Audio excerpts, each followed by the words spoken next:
Donc je vais vous présenter la prestation d'accueil du jeune enfant qui regroupe 4 prestations. Donc la première, c'est la prime à la naissance, peut-être que certaines en ont déjà bénéficié. Il y aura ensuite l'allocation de base, la prestation partagée de l'éducation de l'enfant et le complément libre choix de mode de garde. Donc la première, la prime à la naissance, donc cette allocation va être versée, donc maintenant ça va être 2 mois après la naissance. Cette allocation-là, elle est soumise à condition de ressources, comme toutes les autres prestations. Donc actuellement, on regarde vos revenus de l'année 2013. C'est là-dessus qu'on va se baser pour voir si vous avez un droit ou non. Si vous avez un droit, donc le montant sera de 923,08 € par enfant. Donc, si vous attendez des jours, bien sûr, ça sera doublé. Concernant l'allocation de base, donc ça c'est une allocation mensuelle. Son montant est de 184,62 €. Pareil, en fonction de vos revenus, peut-être que vous n'y aurez pas droit en totalité, mais uniquement à taux partiel. Et dans ce cas-là, ça sera 92,31 €. Cette allocation, elle est également versée 2 mois après la naissance, exactement comme la prime à la naissance. Et elle peut être versée jusqu'au mois qui précède les 3 ans de votre enfant. Comme la prime à la naissance, c'est aussi soumis à condition de revenus, donc les revenus 2013. Et elle ne peut pas être cumulable avec une autre allocation de base. C'est-à-dire que si vous avez déjà un enfant de moins de 3 ans pour lequel vous avez droit à cette allocation, le fait d'avoir un deuxième enfant ne va pas vous permettre de cumuler cette allocation. C'est uniquement la date de fin qui va être reculée. Ça sera jusqu'aux 3 ans du dernier né. Elle peut être cumulée uniquement si c'est des jumeaux. Donc voilà en fonction des ressources. Donc on va prendre un exemple. Donc dans ce tableau, vous avez 2 colonnes, sans majoration et avec majoration. Donc si vous êtes en couple et que les 2 membres du couple ont des revenus d'activité pour 2013, on regardera la colonne avec majoration. Si vous êtes seul ou si uniquement un des membres du couple a une activité, ça sera la colonne sans majoration. Donc un exemple, si c'est votre premier enfant, que vous êtes en couple, que vous travaillez tous les deux, si vos revenus 2013 ne dépassent pas 45 393 €, vous aurez droit à la prime à la naissance et à l'allocation de base à taux partiel. Si vous êtes au-dessous de 37 996 €, à ce moment-là, vous aurez droit à l'allocation de base taux plein, les 184 €. C'est clair? Vous pouvez demander si vous voulez. Comme il y a beaucoup de chiffres, n'hésitez pas à poser des questions. Donc, la troisième allocation, qui s'appelle la prestation partagée de l'éducation de l'enfant, cette allocation-là, elle est soumise à condition d'activité antérieure. C'est un peu comme tout à l'heure les indemnités maternité. Il faut avoir cotisé auparavant pour pouvoir en bénéficier. Donc dans tous les cas, il faut avoir au moins 8 trimestres d'activité. C'est comme le système de la retraite, il faut avoir cotisé. Donc si vous avez vos 8 trimestres d'activité, pour un premier enfant, on va les regarder dans les 2 ans qui précèdent la naissance. Pour le deuxième, ça sera dans les 4 ans qui précèdent la naissance. Et à partir d'un troisième, ça sera dans les 5 ans. Donc ça, c'est la condition d'attribution. Du moment que vous remplissez cette condition, vous aurez un droit. Donc ça a été modifié. Pour les personnes seules, si c'est un premier enfant, vous pourrez avoir droit à cette allocation jusqu'au mois précédent les 1 an.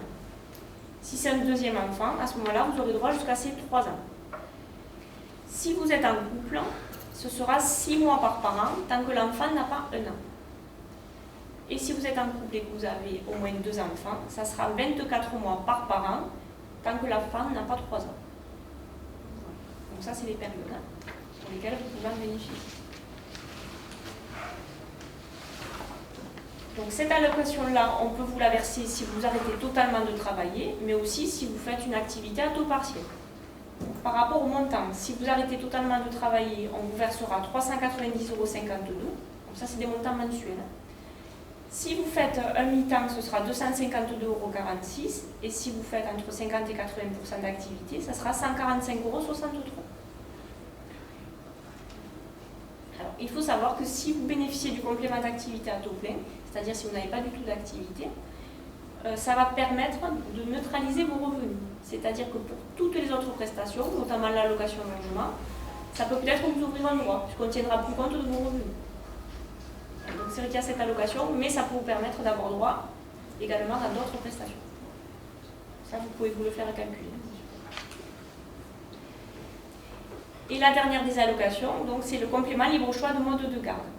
Donc en tant que CAF, vous avez la possibilité de faire garder votre enfant par différents moyens. Donc en ce qui concerne les crèches, on ne va pas vous verser ce complément mode de garde, parce qu'en fait la CAF donne une aide directement à la crèche. Donc c'est la crèche qui vous calculera un prix de journée. Ce complément mode de garde, c'est uniquement si vous faites appel à une assistante maternelle ou une garde à domicile. Donc, si vous passez par une assistante maternelle ou une garde à domicile, cette aide peut vous être attribuée jusqu'aux 6 ans de l'enfant.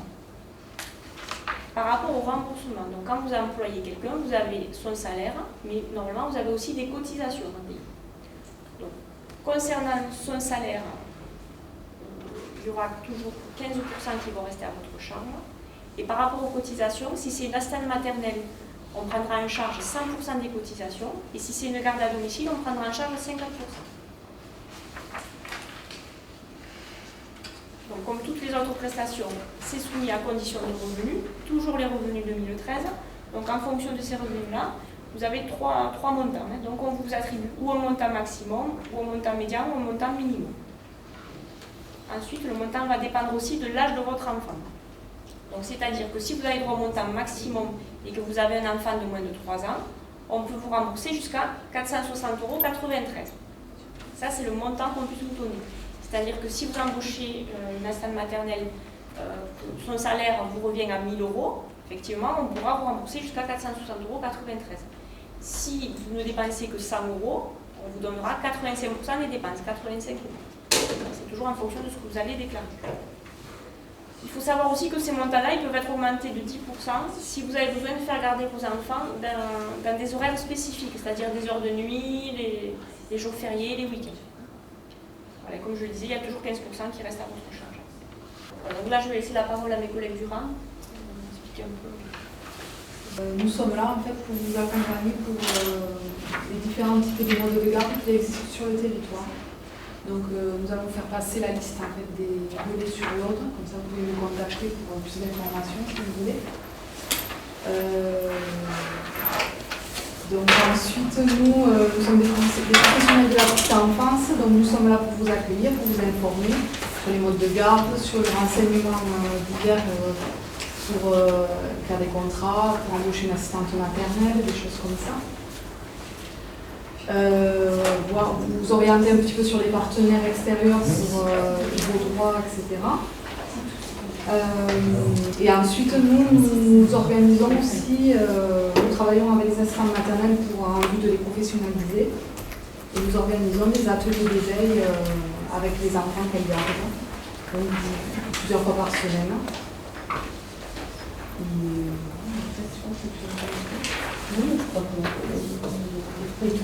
Voilà. N'hésitez pas à nous contacter pour plus de renseignements sur votre rang de secteur. Donc là aussi, vous avez un site internet, en fait, c'est monenfant.fr. Si vous cherchez une crèche ou une assistante maternelle, voilà, suivant les critères que vous cherchez, vous pouvez y accéder. Et ça vous sort soit une liste des crèches qu'il y a sur votre territoire, soit une liste d'assistantes maternelles disponibles sur votre secteur.